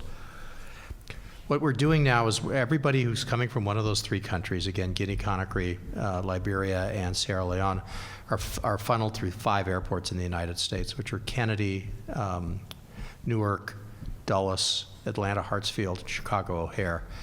And there are CDC officers there who take, I don't know, I can't begin to tell you, sort of excruciatingly complicated histories about where they've been, what they've been doing, what kinds of exposures they have. And they have the ability, this is one of the few, most public health law in the United States, state law, but this is where federal law actually comes in. They have the unquestioned ability to be able to do whatever they want to with them, including quarantining them. But what's really happening now is, unless they're febrile, unless they're sick, they get passed off. This is, I think, the newer version. Is they're getting passed off to the state and local health departments, and are being asked to stay in home quarantine for 21 days. Is that right? That's right. That's right. So, and before it was a little bit, looser, and I think that's probably not unreasonable. So that's the kind of cost of action. You can also potentially do your quarantine on site, and I know at least MSF, Médecins Sans Frontières, as they're rotating their clinicians out, their clinical personnel out, have them do 3 weeks of quarantine doing administrative and kind of public healthy jobs on site, which I think is sort of a nice compromise because they have the care facilities there. Of these fancy Ebola treatment units, the first one that's being constructed is for healthcare workers, by the way. So if they do get sick, there's some, really sort of state-of-the-art on-the-ground stuff. Great, thank you. Do we have audience questions? Can we get a mic to, no, over here first? Sorry, you're next. Thank you.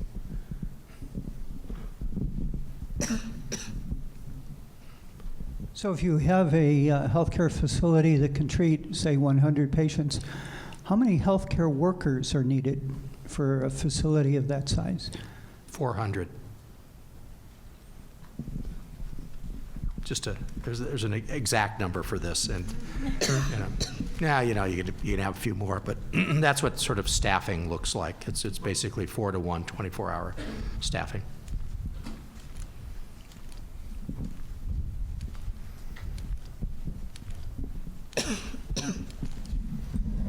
You knew that, right?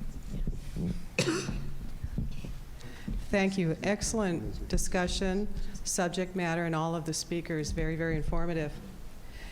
Doctors Rutherford and Gohill commented on intubation and invasive procedures that are used frequently in U.S. healthcare situations. And there were some comments about, that I was following up on from other sources, that these types of procedures are less used in other countries. Can you comment on whether we should be doing those types of procedures? How helpful is it? And do other countries in West Africa also do them? Sure. This is all about me. Yes, they absolutely do them. They absolutely have the capacity. Are they going to do them for Ebola patients? No, not right now. Probably the most important procedure you could do for these patients is to put a central line, a subclavian line in. Now talk about blood and exposure and exposing your 3 surgeons that are left in Liberia. They're probably not going to do that. So they'll do most of the rehydration through peripheral IVs. They'll give them supplementary oxygen, but they're not going to do big, and they're not going to dialyze anybody. One of these patients got dialyzed. They're not going to do anything. That's really stretching the far, far edge of the capacity. But the giving large volumes. I mean, Shruti said 20 liters a day, which strikes me as about right. Huge volumes plus blood products. They're going to be giving those through peripheral IVs because people aren't going to want to start a 14 gauges like this big. That's probably more like 12. But they're not going to put in some large bore subclavian catheter where you can just sort of pour this stuff in. It's all going to be done through peripheral IVs. It's a tough call. If you have peripheral IVs, they're going to clot off, they're going to be positional, there are going to be problems with them. And you probably would have fewer sticks and less exposure to central lines. But these are all sorts of things that are being weighed. What I can tell you is that MSF and Partners in Health especially, are very outspoken about the needs for providing Western-style care, which will mean central lines and those kinds of things. I think the problem is going to lie in these Ebola care units where they really aren't going to do procedures at all. And they probably won't start IVs, and they probably won't draw blood. and they'll try and rehydrate people with oral rehydration solution like they have cholera. And unfortunately, this isn't cholera, and they're going to need, I don't know that that's going to work. So if the Ebola care units can't save patients, then people aren't going to use them. They're going to be back at the houses. It's just going to be a big mess. So we're hoping that we can sort of push some technology out to those, but we'll have to see how it goes.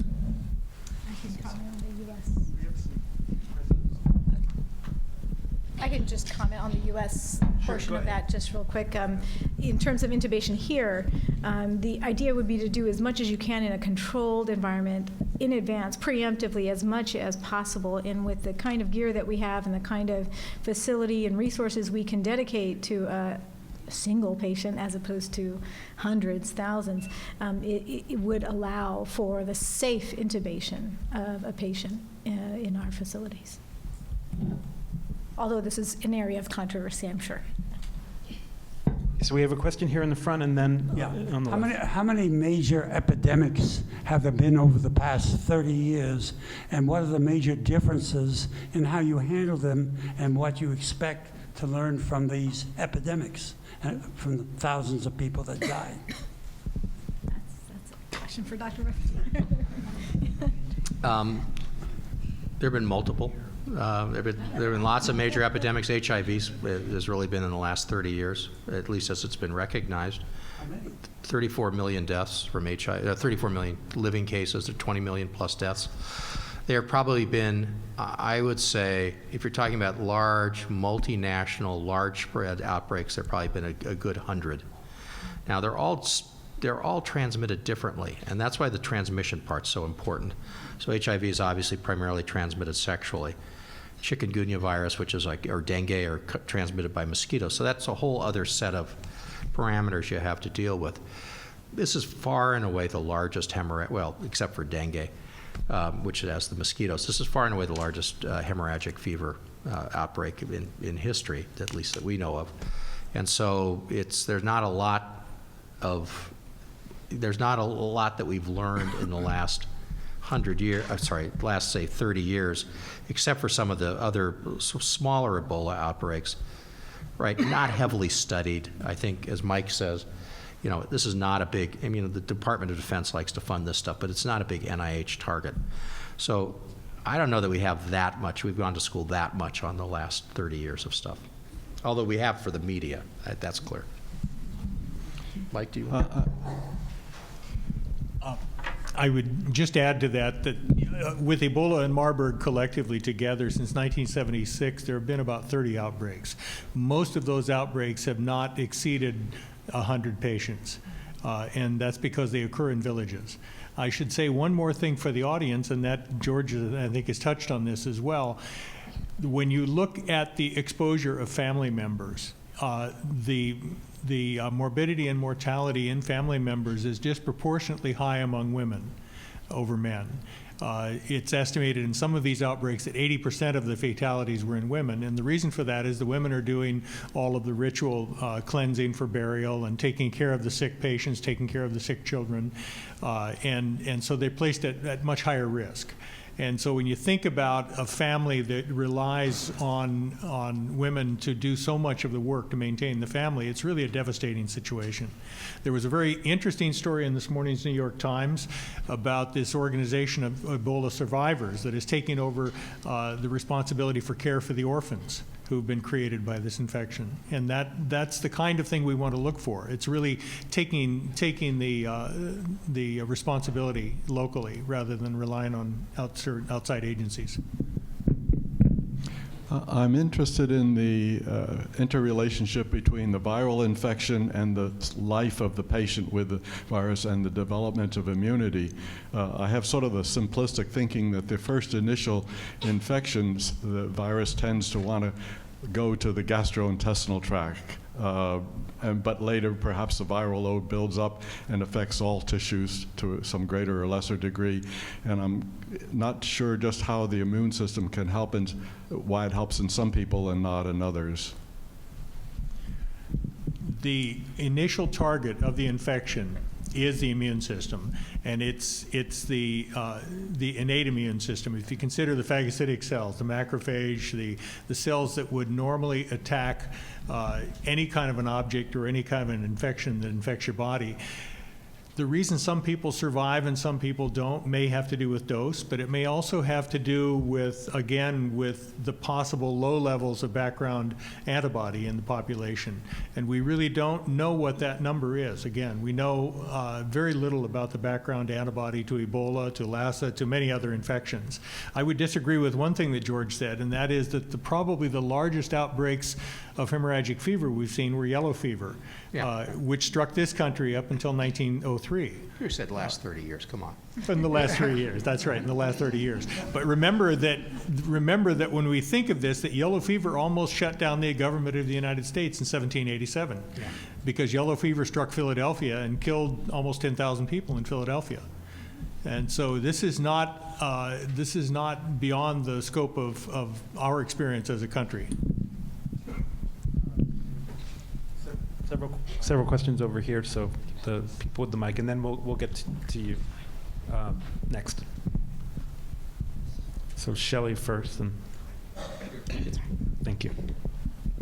First, I'd like to thank you, Andrew, and the panelists for a terrific discussion. But I'd like to ask a long-term question. The knock on global health for many years has been that the Western countries helicopter in and take off.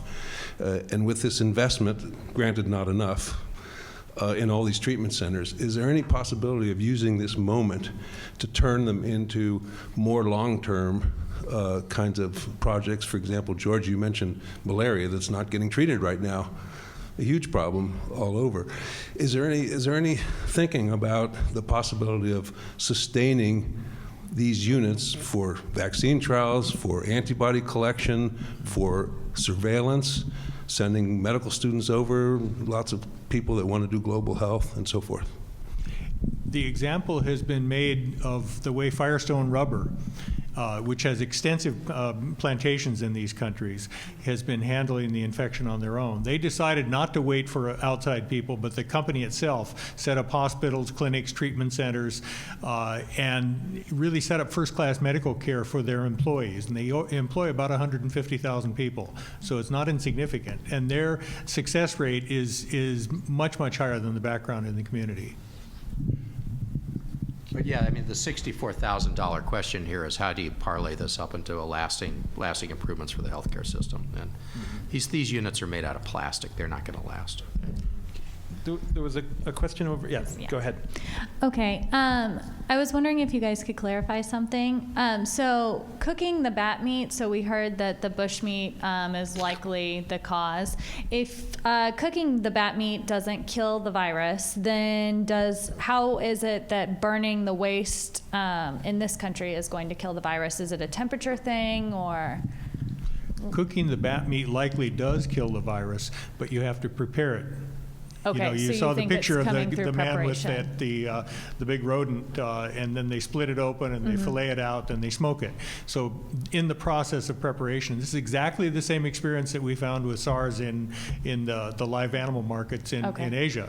The fact that you choose a live chicken and then they take it in back and they sacrifice it for you and clean it and bring it out. And those are the people that are exposed. Okay. And remember, with a case like Ebola, it only takes one Right. case, to begin an epidemic. Yeah. Thank you. Can we? Great. Right over there. Thank you. It's been very informative. Mike, you said you talked about potential vaccines and ones that have been tested. Assuming one could ramp up and produce enough doses, how would you introduce a vaccine into West Africa now? There are two candidate vaccines right now that are being discussed. One is being promoted by the NIH, by Tony Fauci, and it's an adenovirus vaccine. And in my opinion, and this is my opinion, this is not policy or anything, the fault with that vaccine that it requires multiple doses. And the problem you have in a population like this is people are extremely fluid in terms of their activities, in terms of their availability. And, you know, it's not like everyone carries a driver's license. And so you need to get people to come in for their first shot and then to come back in at a prescribed time for their second shot in order to be fully immune. The second vaccine type is a recombinant vesicular stomatitis virus that carries the Ebola spike protein, replacing the VSV spike protein. And this virus grows to very high titers in vitro, so you can produce a lot of it very quickly, and it only requires one dose because it's a live attenuated vaccine.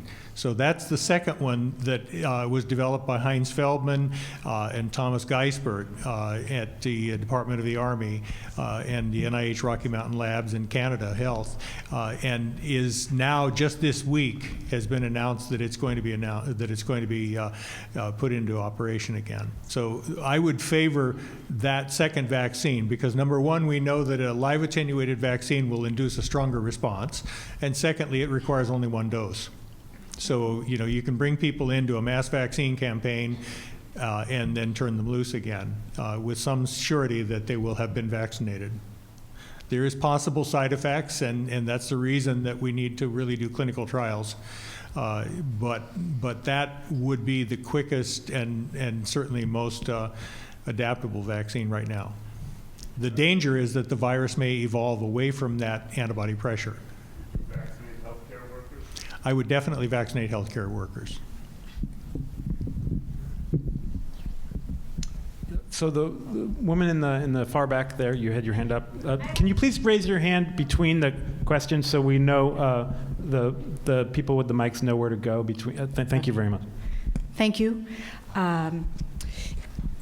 Similar to the discussion on vaccines, someone mentioned the New Yorker article about the work being done at Harvard, which I read, and it seemed to me pretty far back in the article there was a mention of ZMapp, a treatment that there were perhaps 4 doses of, but 2 of them did make it to treat 2 individuals, and they did seem to have a miraculous recovery. Is that media hype, or is this real? George? 5 people have gotten it, 3 have died. Okay, Yeah. so this is what they don't tell you.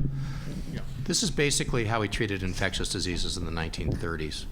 In the 1930s, when you got an infection, you hoped that it coalesced so you could get a surgeon in to drain it or cut it out. Or we used serum therapy, where we gave people antibodies. Now, we still use serum therapy for a few things, but this is basically, ZMapp is a fancy form of serum therapy. They're basically growing antibodies, they're primate antibodies, to 4 proteins. But the problem is that the production system is tobacco plants. This is the land of bioengineering. Tobacco plants don't grow fast enough to crank out these antibodies. There's lots of discussions going on now about putting this into a yeast system, which becomes like brewing beer. You can create large volumes of these antibodies and get doses out. But at the end of the day, it's serum therapy. It's 1930s serum therapy. So we have time for just a few more questions. So the 2 of you in this bank of seats had your hands up. So okay, and we'll do some over here. A quick question. Do we know how long the virus can survive outside the body? And could it be put in, like you were mentioning earlier, in the wastewater? Could that just run through in the water treatment and infect other people, or it's impossible? Go ahead, Shruti. So very important, very good question. So in terms of going through the wastewater and infecting other individuals, no. Particularly in industrialized nations, what we deal with, by the time it hits the system and goes through our disinfection system, there are standard disinfection protocols that are followed that kill the virus. Actually, the virus is pretty wimpy. If you take it across all the other types of viruses, it dies fairly easy. And to get at your question, question of how long can it survive outside of the body. It needs fluid to survive, some sort of medium to survive. And what's noteworthy is that in Emory, I think it was Emory that did the study where they had taken cultures of the environment and tried to find evidence of, actually it was PCR, to find evidence of the virus. They found none anywhere. Of course, they were cleaning it significantly.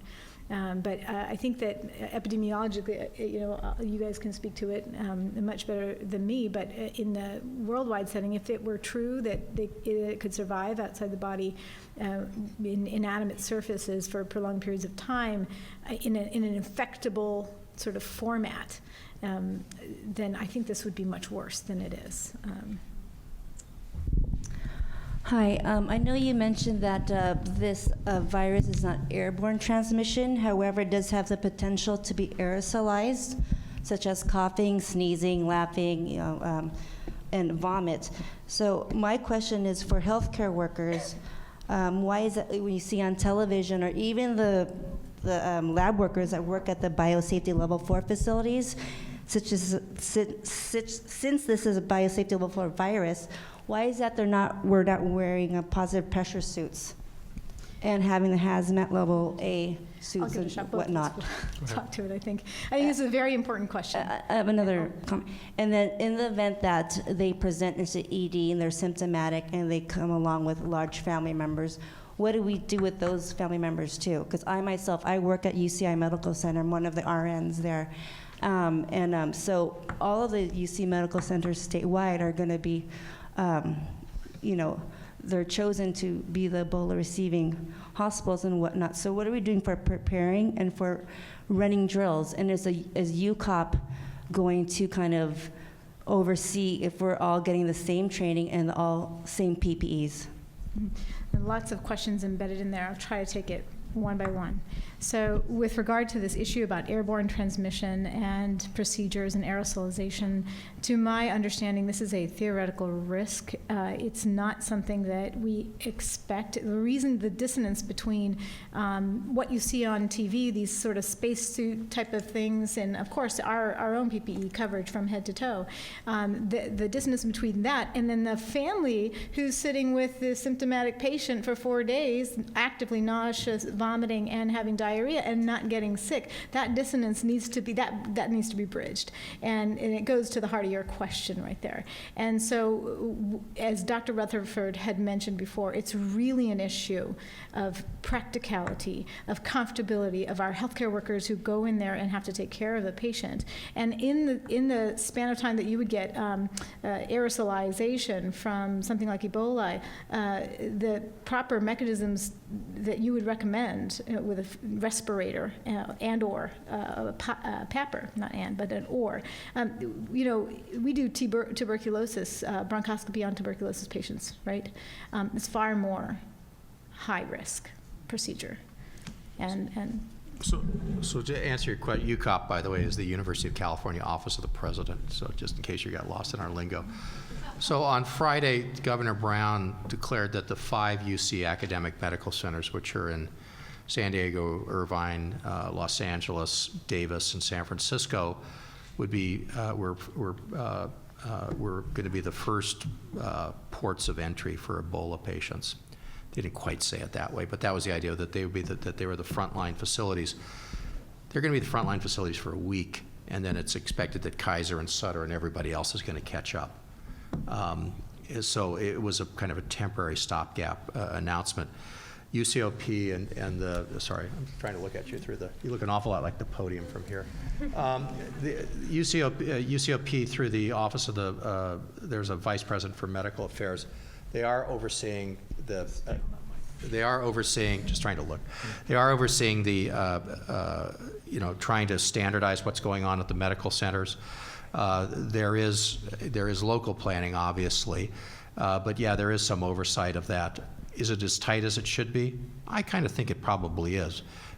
This is a high enough stakes game that they're going to try and assure comparability across the 5 academic medical centers.